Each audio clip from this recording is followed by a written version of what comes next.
அனைவருக்கும் என்னுடைய அன்பு குபேர வணக்கங்கள். இப்ப மீனத்த பொறுத்தவரைக்கும் கடைசி ராசியா வர்றது மீனம். இந்த மீனத்த பொறுத்தவரைக்கும் என்ன தனுசும், குரு பகவானும் வந்து பார்த்தீங்கன்னா, சொந்த வீடா வரும். மீனத்தில வந்து ஜீவனஸ்தானம் அப்படின்னு என்று சொல்லக்கூடிய தனுசு ராசி தான். எனவே உங்க ராசிக்கு வந்து அந்த குரு பகவானுடைய வலு இருந்துச்சுனா தான் தொழில்ல வந்து நீங்க வேலை, பொருளாதாரம், ப்ரமோஷன் இப்படி எதுவாக இருந்தாலும் குரு பகவானுடைய அருள் கண்டிப்பாக இருந்தா நீங்க ஜெயிக்க முடியும். ஆ பொதுவா வந்து பார்த்தீங்கன்னா, சிறிய அளவில் தான் வந்து மீனராசிக்காரர்கள் நீங்க தொழில் ஆரம்பிப்பீங்க. ஆனா கண்டிப்பா வேகமாக முன்னேறக்கூடிய ஒரு அமைப்பு இருக்கு. அதே டைம்ல வந்து பார்த்தீங்கன்னா, குரு பகவான் உங்களுடைய அமைப்பு எப்படி இருக்கோ, அதை பொறுத்து தான் உங்க வாழ்க்கையில அடுத்தடுத்த வெற்றியை நோக்கி நீங்க நகர முடியும்.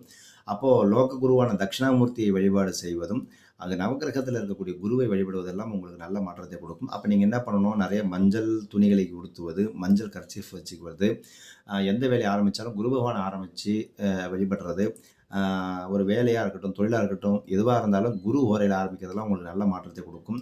கருப்பு சுண்டல் இருக்கு இல்லையா? அத வேக வச்சு நைவேத்தியம் வச்சு குரு பகவான வழிபடுங்க.